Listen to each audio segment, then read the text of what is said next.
เอ้าเครื่องไผ่ลอยฟูฟองมาเยอะหรอ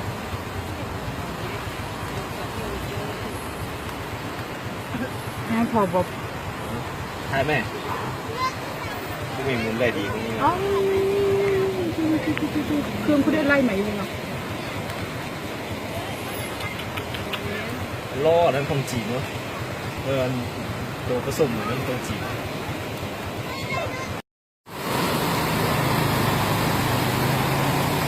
อุ้ยเหมือนลำนั้นท่วมเลยต้องเผื่อท่านโอ้ยังกล้าอยู่อ่ะ